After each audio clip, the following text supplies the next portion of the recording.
Hi guys, welcome back to my channel. Today we're gonna do the Bart Simpson Treehouse of Horror issue number 7. We're gonna do the third mini story in the comic. But this is our last Halloween Treehouse of Horror story. After this, we'll just continue with the other Bart Simpson comics that I have.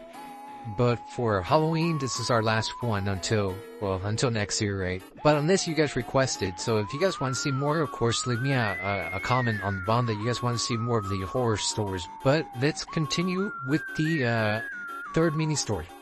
Everyone knows those disturbing distortions of science, the berserkles. For years, you've thrilled to the exploits of the grotesque creatures who are imprecise replicas of our usual lineup of characters. But did you ever wonder how it all began? At last, due to popular demand, here's the shocker that started it all. You doubt your sanity when you witness the catastrophe in Substitute Springfields. Our story begins on an illusionary night, which may or may not have actually happened, with the comic book guy, believe it or not, on a date. A date? With destiny. Thank you very much. And I'll handle the snide comments if you don't mind. Immediately following at an eerie secret laboratory in the less frequent section of town, last-minute doubts set in. I always forget about these frickin' stairs. Several hours later, Flavin. Knock, knock, knock. Greetings, my corpulent cohort. Hurry, it's ready to be tested. Behold, the redundant thing. Hey, if my calculations are correct, this device, when focused on any object, will impart intense speed to electrify particles by successive atomic impulses at extremely high frequency, causing the ions to transmogrify into the exact duplicate of said object. Sweet. Come to Papa. The test subject was near perfect in every way, with no subtle bindery or printing flaws to be seen. Its cover flat with no surface wear, the inks bright with high reflectivity and minimal fading. Behold, the impossible to find in any condition due to low distribution Radio Man number 13. It is, I might add, highly sought after by Worthman buffs for its controversial lore last, with headlines in bondage being spanked by Hitler in a Santa suit panel. How well I remember that saucy temptress, why one hot summer night in particular, just zap it already. A furious crackle of energy, a thunderous flash of light, then silence. You could have heard a pin drop, as someone had brought a pin, then dropped it. There it was in all its four-colored glory, an exact duplicate, its cover gloss and luster indistinguishable from the original. Oh rapture, oh joy, come here, you twerpy little hunk of genius. Oh, pain, my pocket protector is crushing my windpipe. Both men were elated, overwhelmed at the ramifications of this strange device. Let us vow not to use this in a selfish manner, duplicating parking spots where none exist. No. Rather, we shall create shelter for the hobos and bums, and foodstuff for the hungry type of person. By strategically duplicating key books, I could manipulate the market at will and render the comic book price gouge completely meaningless. Say what? How ironic. I'll be defied by the very fandom I so disdain. Which is, of course, CBG's patronizing way of referring to the comic book price guide editor. A clash of titanic egos as the partners let invective fly. Sir, you trivialize the race potential. What gives you the right? I believe my masters in folklore and mythology speaks for itself. Gentlemen, please. I must ask that you vacate the premises immediately. I hereby declare what I overheard you refer to as the redundant ray, the sole intellectual property of my client, C. Montgomery Burns. Don't mind my goons as they ransack your equipment and seize everything in sight. It's all mine. Who, by sheer coincidence, was passing by the remote laboratory at the precise moment of their scientific triumph. Moments later, sob. It's all true. How could I resist with the unlimited funding, the rare radioactive isotope, the comprehensive dental plan, senses reeling, gastric fluids churning, unable to contain urge to express gut-wrenching rage at its most primal. And so, yeah, Enough of these high school historicniks. Your astounding invention is a triumph for decades. Intellects far greater than yours have failed in their attempts to successfully duplicate molecular structure, and to think it's been accomplished by a pratfall-prone professor and a portly purveyor of penny dreadfuls. But now let us prepare for the ultimate test subject, a human being. But it's only been tested on inorganic material. I beg you to reconsider a lot. Oh, pish tosh and poppycock, don't be such a nervous Nelly. The fantastic device is quickly dismantled. Careful with that, boys. I always wanted to give the old creating a man in my own image thing a whirl. I figure it's now or never. Dude, by Jove, I could just barf. Suddenly, without warning, great Scott, the duplicate is shimmering, mononously vibrating with my very gasp. To their astonishment, horrors, it's morphed into a copy of Happy Little Elves, number 436, virtually. Sob, worthless, how could this have happened? Perhaps I can explain. Clearly, the exact duplicate has destabilized into imprecise replica when the highly charged DNA, already in an agitated state of flux, came into contact with the hard water particles in our atmosphere. It distorted like a reflection in a funhouse mirror. Bottom line me, Four Eyes. It's a mutation. I've always dreamed of an employee that will perform harsh labor as slave wages without complaint. A mutant could be just the ticket. A partnership betrayed and a holy alliance made. If you're ravenous for more of this riveting recipe for replicants, read on, dear reader. After nearly a week of intensive testing, the monumentous occasion was at hand. All systems are a goal, sir. Today's the day we make gasps. Amen. Excellent. You've shown a particular enthusiasm for the project that is most commendable. Smithers, who will be our first test subject? The selection process was of paramount importance, sir, ensuring us a mutant we can all live with. And with the touch of a secret bunny, a wall panel slid back to reveal a lavishly equipped subterranean research and development complex bursting with activity. We narrowed down our list of candidates based on the aberrations noted in the original experiment. Our objective is to create a worker that is bright, industrious, and possessed of a dedicated work ethic. Naturally, we sought someone with the exact opposite qualities. Of course, we need someone who's lazy, dim-witted, and slovenly. Exactly, sir. And one name stood head and shoulders above the rest. Homer J. Simpson. Simpson, eh? Doesn't ring a bell. Tell me, how did you convince him to volunteer? Actually, we just told him he was getting a new photo ID. Gentlemen, I've taken the liberty of inviting my esteemed colleague, Dr. Julius Hebert, to observe. He's not only a respected member of the medical community, he's my right home, Jihoy. I've always been quite useful in the event of a tragic mishap. He. Here's hoping we are able to create an amiable sort of mutant rather than one possessing those monster-like tendencies with the rampaging and the dismemberment. Enough of this insane gibble-gabble. Get on with it. The overhead alone is killing me. 0 hour had arrived. Gulp. Shunk. Boom. Boom. Boom. Boom. Crack. Crack. I had stare eyes adjusted to the blinding flashes of white-hot energy. There stood an absolute carbon copy. Far be it from me to rush to judgment, but yeesh. Boy, that guy really let himself go. Hey! I paid for this? Same crew characteristics, the same repulsive demeanor? Bear in mind, this is only stage 1. If you only be patient, I'm sure something weird is bound to happen. And as if in mock response, look, sir, it's shutter morphing, lipping, lycanthropy. A harrowing transformation takes place. What's happening to me?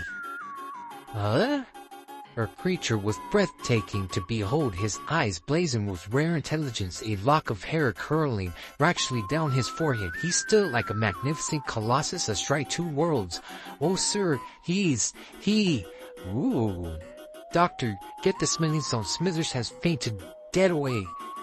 But to the professor's trained eye, the anomalies were apparent.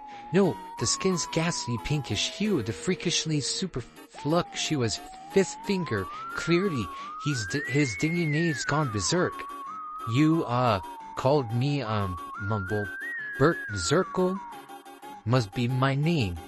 With a hiss of steam, the chamber doors swung open. Hiss. We must proceed with caution, but beware, remember, it's made of non-living matter. Even non-living matter needs a place to stay. My guest room hasn't been touched since StacyCon 2000. He's hunky, alright, but where's the old Simpson charm? Hold your horses, old bean. There won't be any sleepovers for you. Or have you forgotten tonight's our biannual pedicure jamboree? Instinctively, the bogus bean began to bongs Homer. How about it? Let's you and me be pals. I can't shun him just because he's different. And you're scheduled to entertain our visiting French investors for some reason. That escapes me entirely. You're considered a genius of France. Herc? Possessing an imprecise replica of Homer's memory, the creature was anxious to get home to his family. Come along, old chum. Farewell for now. The big lug. Look at that take charge attitude. He's already my finest employee. Positively preposterous and perplexing. Chaos reigns when Homer brings home an uninvited house guest. Chills, laughs, lump in your throat, pathos await you when a family goes berserk. Don't immediately follow. That night at the Simpson dinner table, after a lengthy explanation, so to recap, he's 29, single, but looking, we're kind of related, and he's from a top secret project down at work I'm not allowed to talk about, so don't ask me. Now, can we please watch some TV? Quietly from the shallows, Bart observed a typical Simpsons evening at home. We'll return to when stomach contents rebel after this. Look at him. He's really gonna eat it. Oh my. Ew, you can always count on Fox. Witnessing the touching tableau was almost more than the poor misfit of science could bear. Night-night, Maggie. You're a little angel. Yeah, not like the boy. With the creature's rapidly expanding consciousness came a profound sense of solitude and loneliness. Don't choke. Belong here. Trapped in Springfield I never made. I always be different. Must resist weeping, openly, blubbering, will get me nowhere. I must take action. In the dead of night, perhaps 45 to 50 minutes later, but certainly in less than an hour, it's the only way. No longer will I be the lone son of the Redundo Ray. That's odd. Even with my pronounced upper body strength, the device feels decidedly weighty. Desperate for a family of his own, the man returned to the slumbering Simpson household. Oh, sweet blue-haired beauty, forgive me for what I'm about to do, but I must have a bride. Zap. The irrelevant one shall be my son. Zap. The brilliant one shall make a fine daughter. Zap. Zap. And finally, a sweet suckling babe to bounce upon my knee. Certain the Simpsons will learn to love the Zirkle family once they get over the initial shock. Yeah! That sounds like the startled screams now. But despite the dubious doppelganger's best intentions, I was hoping to scotch guard the couch today, Midge. Shut up while Springer's on, and get me another six-pack. All was not well. Freaky but foxy. Mom, Lena has a boy in the room. In the family. Why does my quoting scripture enrage you so? Look, Garth, why don't you take your little Winterpalooza and hit the road? I'm trying to watch Itchy and Scratchy, and Maggie wants her blanket back.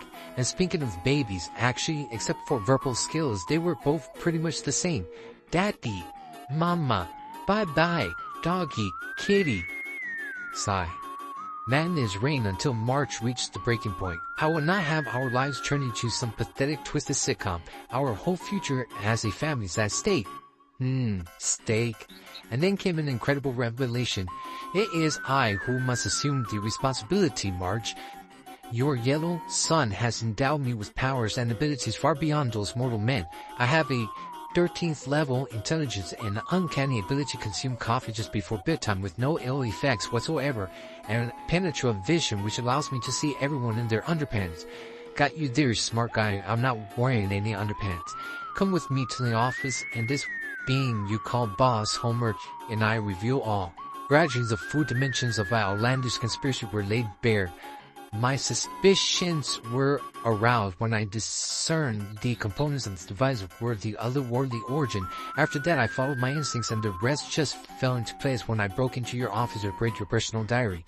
I suppose it was doomed from the start. Who could have foreseen you imitating those pesky, shudder human emotions.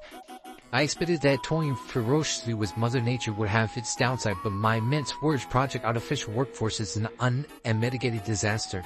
They warned me about employing illegal aliens. This time I proved them wrong. Smithers, send in my 1030. A somewhat subdued Kang watched as his attorney oozed charm and closed the deal. Sorry about the telephone ping pong, I'm just sick about it. Kang tries the maple logs, the most generously frosted of earthly snack treats. No, I'm good. How bizarre, in exchange for the exclusive rights to the redundant way, the Regalians will provide us a place of honor in their intergalactic petting zoo? For torturous indeed, with the IRS and the immigration department sniffing around, I can rid of myself the whole sorry mess and collect a fat royalty on every mutant manufactured. Therefore, with that, don't forget our strict no-return policy. At last, we have always possessed the ability to shrink and or enlarge objects at will, but a duplication rate that really works has long eluded us. I mean, let us face it, anal probes can only teach you so much. Habitats have come a long way since the days of sea monkeys and ant farms. After adjustments to the raised warp factor, we can begin. A Springfield-wide search resulted in an elite team of Imagineers representing the finest minds in their respective fields. The arts, education, law enforcement, medicine, retail. They created paradise so lavish it made the combined majesties of the Grand Canyon, the Taj Mahal, and Euro Disney look like a trailer park. Behold, the berserker world. Kudos, I can say it in all candor. There is no miniaturized city in a bottle like it. Haha. It am worst parody ever. The end. So yeah, guys, that concludes the last story of of this Halloween Treehouse of Horror issues. I hope you guys enjoyed it. Like I said, I'm gonna not do any more of these Treehouse of Horror. You know, I just wanted to do it for Halloween. I have many of them. But if you guys want me to continue doing it once in a while, you know, just write down the comment that you guys still want to see more. But I actually really like this. I liked that they transformed Homer into, like, he kind of looks like Superman type of person. The duplicates, absolutely love it. I like it. Of course, you have the comic book guy that wanted to do it just because he wanted to duplicate a comic book. Of course, he would do it, right? But then it morphed into something else. Yeah, so I really loved it. Of course, Mr. Burns is always going to be the evil guy. Of course, Smithers was attracted to Homer when he turned into, you know, the buff-looking guy. Of course, he faints, and of course he's asking, hey, if he needs a place to stay, he could stay with me. So we all know why they always do that, innuendos with Smithers. And yeah, so I really enjoyed this story. I enjoyed this Treehouse of Horror thing that we did for October. But like I said, October is over, Halloween's here already, and I just want to wish you guys a happy Halloween. And but I'm gonna continue with the other Simpson comics that I have, and other comics that I also have that I haven't done yet. I have so many. So yeah, thank you for listening, guys. Like and subscribe if you like the content that I'm creating, and so you could keep me motivated to keep making more. And until next time, peace.